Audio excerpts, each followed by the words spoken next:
Konnichiwa, kia ora, hi everyone, and welcome to my channel. And if you're returning, it's great to see you back. Last week's video was a short one, so this week I thought I'd take you somewhere new and give you a longer look around. We're spending 24 hours in Utsunomiya, which is one of those places that doesn't usually make it onto the tourist list, and that's exactly why I wanted to go. I've realised at this stage of life that I'm not interested in rushing from one famous spot to another. I'd rather wander somewhere where it's a bit quieter, where life moves slower, and where you can actually breathe. Utsunomiya is about an hour north of Tokyo in the Toji prefecture. Easy to reach but far enough away to feel like a different world. We'll be exploring the Oya History Museum, visit the Oya Temple and the beautiful Hiwa Cannon statue, and finally have a look at the Futaarayama Shrine in the heart of the city. So grab a cuppa, settle in and come along for the journey. If you're new here, my name is Pennie. I'm a Kiwi living in Japan, discovering a whole new chapter of my life. I'm living in Nagoya, studying Japanese, and also studying online for my degree in Applied Management. I'm sharing my ups and downs, the exciting bits, the boring bits, and everything in between. So if that's something of interest to you, don't forget to hit that subscribe button, and also the like button if you enjoy this video. To get to Utsunomiya, you can take the Shinkansen from either Tokyo Station or Ikebukuro Station, and it takes around 40 to 50 minutes. Or you can take the local train, which we did, from Ikebukuro Station, and it just took under 2 hours to get there, and it was half the price. It was 1,980 yen. Stepping off the train in Utsunomiya, it felt instantly different. It was cleaner, calmer, and somehow more human. You didn't have that constant background noise you get in the big cities. So a little bit about Utsunomiya. It's the capital of the Toji prefecture, and it has a population of just over 500,000 people. So it's not a small town, but it's definitely calmer than Tokyo. Utsunomiya is actually best known for two things: gyoza and jazz. The locals are incredibly proud of their gyoza, and there are more than 200 gyoza restaurants around the city, each claiming that theirs is the best. You could probably spend a whole weekend just taste testing dumplings and still not get through them all. And that was the first thing we decided to try. We found a collection of food trucks all selling different types of gyoza, so we were spoilt for choice. In the end, we settled for 5 gyozas for 400 yen. They came with some dipping sauce, some chopsticks, and the usual little napkin you get.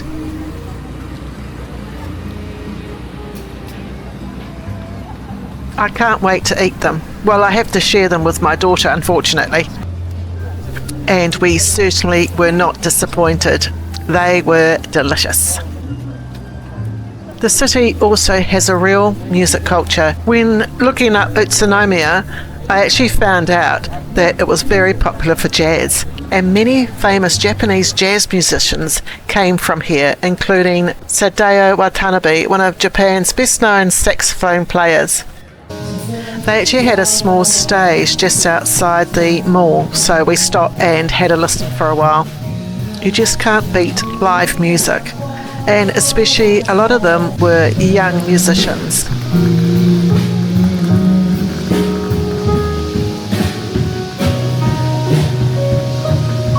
This was a list of the musicians playing that evening. It's good that they've got the QR codes, because then at least you, my subscribers, can click on the link as well and have a listen.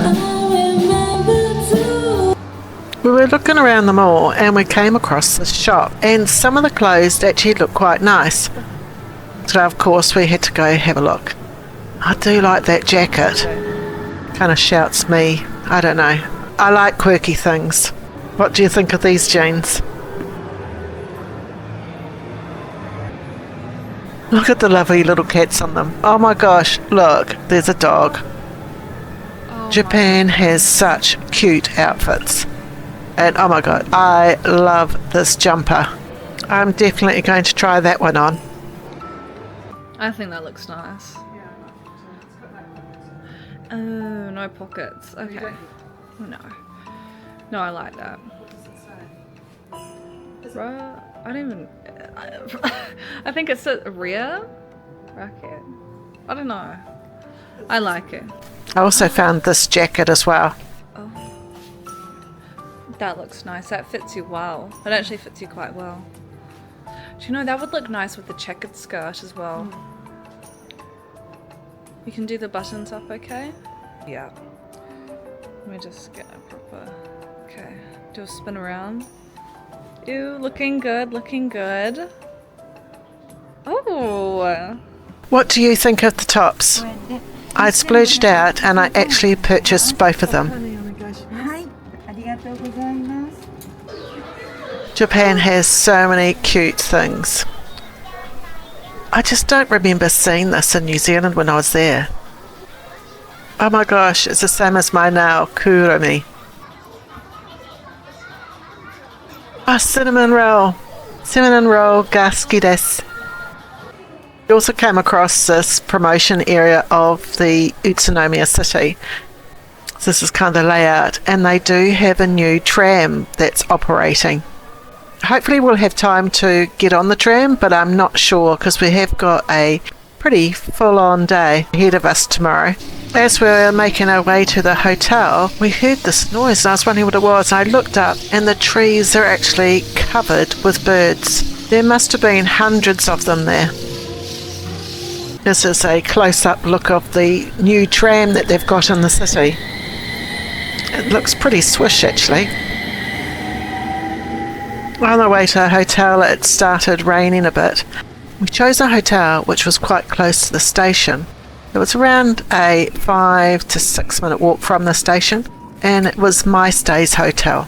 They were one of the more reasonable price hotels. It was 8,500 yen for a night, and it was for a double room. And we've got 2 beds. Now, the room was pretty big.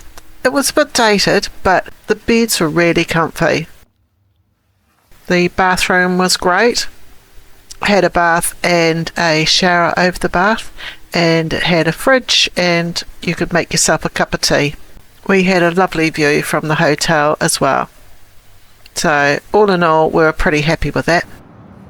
We were near a supermarket, so we decided to have a look and see the prices, see if they're a bit different from like in Nagoya or Tokyo, or even where you're from. Let's have a look.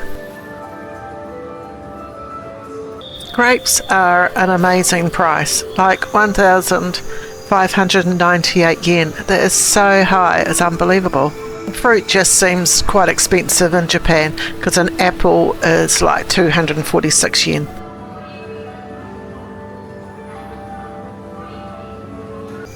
Now the vegetables look pretty pricey too. Broccoli, 300 yen. How much is it in New Zealand at the moment? Last time when it was on special was around $1.99. And here's some avocados, 213 yen each. The next morning we got up and set out to find some breakfast and came across this kind of trendy looking cafe, so of course we had to go in. They did have a section where all these breads were in the middle, so you could do a takeaway or you could sit in and eat it. I don't want to know. I really want one of those. And those things there. So that's actually quite a nice size. It is, and the price is quite good as well. 250 yen. Goodness. Oh my gosh, wouldn't that be nice? The menu was pretty good. It was kind of like a tapas style. You could get small bits of several dishes.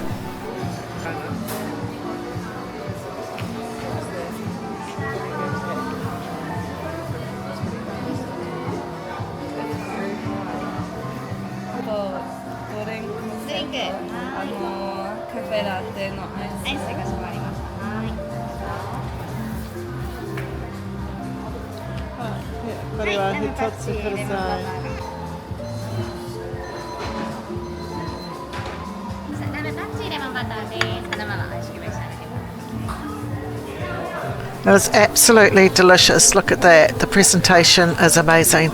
And my coffee was very, very nice. Now that we're chock-a-block from our breakfast, we're now ready for a day of sightseeing.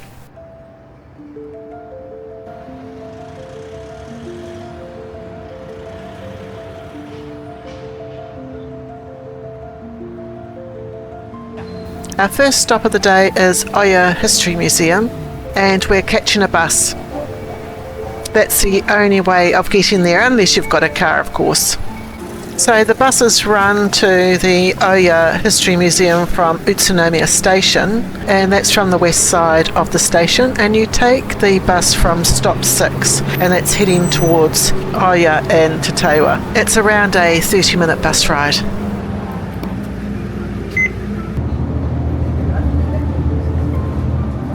When you get off, there's a information plaque that you can see where you are and the places of interest.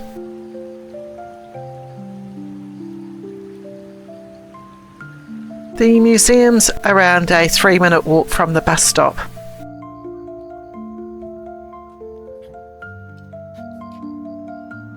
These vending machines look like they've been here for a while. So we're going to get our refreshment, which is our water. So handy. There's vending machines just about in every corner, which is really good.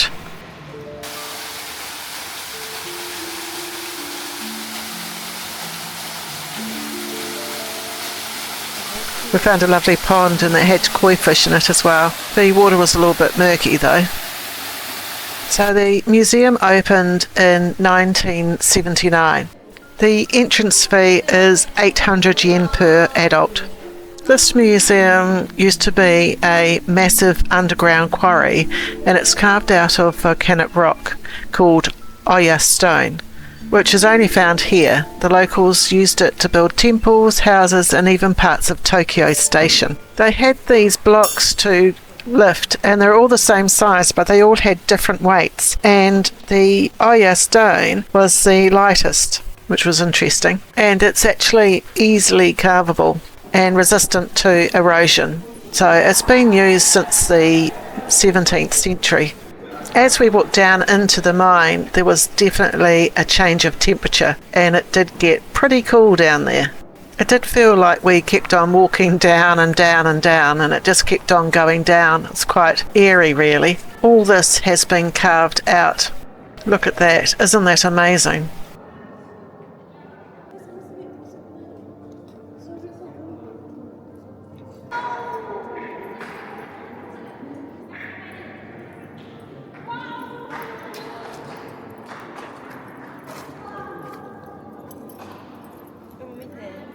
Artwork is also displayed throughout the mine.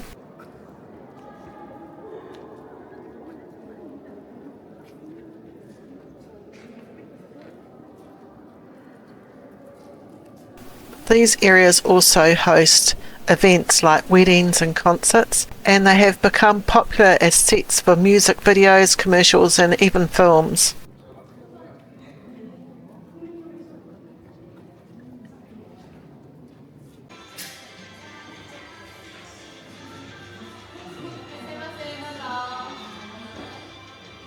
They're actually showing a music video that they filmed down there. They also have photo opportunities, which of course we take. It's always nice to get a photo together. They also have a rockside market as a cafe, and it's got ice cream and gift shops and stuff like that. The next stop we're going to is in the same area, so we're walking from site to site, and this is the Oya Temple, and it's just down the road from the Oya Museum, so it's an easy stroll down. It has Japan's oldest stone Buddha statue, and it's carved into the mountain. You weren't allowed to take any photos inside, but it's well worth a visit. There's actually 10 stone Buddha statues which have been carved into the stone, and it was designated a special historic site in March 1954. As you can see, there was practically no one here. I did see they had these little cats for sale. So 200 yen. It's a sleeping one. Doesn't it look sweet?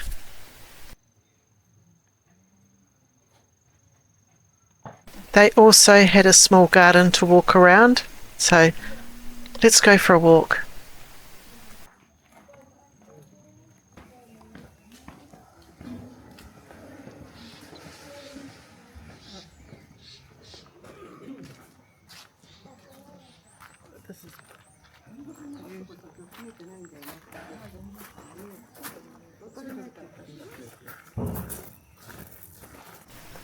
Even though we've done a lot of walking, this does feel quite revigorating just with the temples and the museum. It's so amazing to think that people actually carved figures out of the stone. We've reached Hiwa Cannon, and this is the big Buddha. This giant stone Buddha stands 27 metres tall and was carved after World War II as a symbol of peace. It's made entirely of Oya stone, the same rock that we saw underground earlier.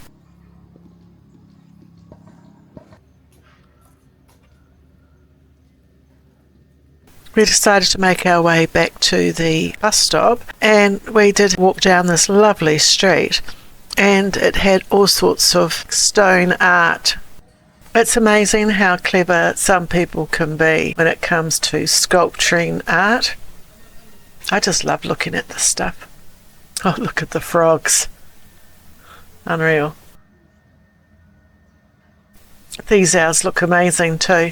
Actually, I had a friend who used to collect owls. Now, I didn't realise, but my daughter had snuck into the shop, and she knows I like brooches. I had moved on to the next shop looking in there, and when I turned around I wondered where she was, and she came out and she gave me a present. I'll open that up later on in the video. I had no idea what it was, so it's actually going to be quite exciting to find out. Luck has it that we didn't actually have to wait long for the bus.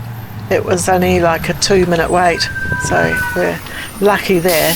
We're making our way back to Utsunomiya city, and we have our final destination, which is the Futarayama Shrine. When we got off the bus, we realised that we hadn't really eaten all day since breakfast, and we were starving. So, of course, we're going to have some gyoza. It worked out to be like a late lunch, early dinner. We did have to wait in a queue for probably about 10-15 minutes, so it wasn't too long. I ordered some gyoza and my daughter ordered some rice. So that's half meat gyozas and half vegetarian gyoza.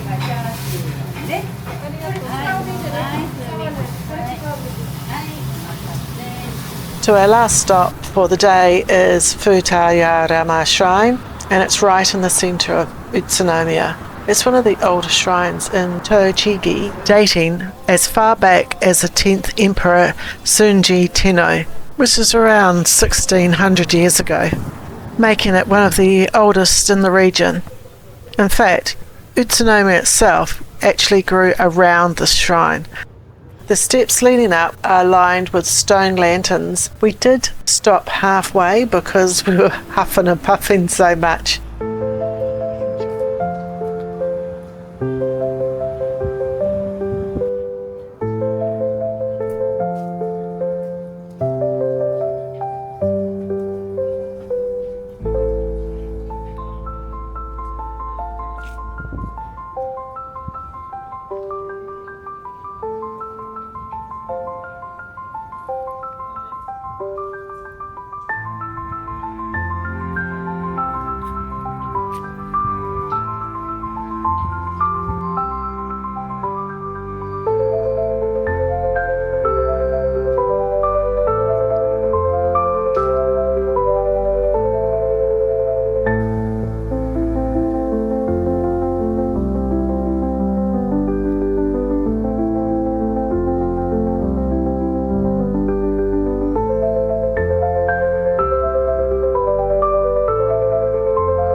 That was such an amazing shrine. I really enjoyed the visit there. I hope you did too. It's now time to make our way back to Tokyo. I really enjoyed Utsunomiya and I really do want to visit again. We've booked a couple of seats on the Shinkansen, so it will only take us 30 minutes to get back to Ikebukuro. I do like to book the first seats in a row because you do have a bit more space in the front for your luggage. I always feel that my luggage is too heavy to lift up and put it in the overhead locker area. So I'm opening up the present my daughter gave me and I'm quite excited really because I'm just wondering what it could be. Oh my gosh, there's actually two things here and they're two brooches. Look at that, there's a beautiful cat, a cat's face. And the other one is a coffee cup. Oh my gosh. I love coffee so much. Such a lovely surprise. One of the loveliest parts of this trip was getting to see my daughter again. We had dinner, talked about life, and just enjoyed being together. Moments like that are the real highlights for me. When I moved to Japan, I wanted adventure, and now it's more about meaning, finding peace in new places, and remembering that it's never too late to start again. Utsunomiya might not be famous, but maybe that's what it makes it so special. It's real Japan, friendly, calm and quietly beautiful. So if you're travelling in Japan and want somewhere less crowded, visit here. Visit the quarry, the temples, the shrine and take your time. Thanks for spending the day with me and don't forget to like, subscribe and hit that hype button if you enjoyed it. See you in the next video and until then, see ya!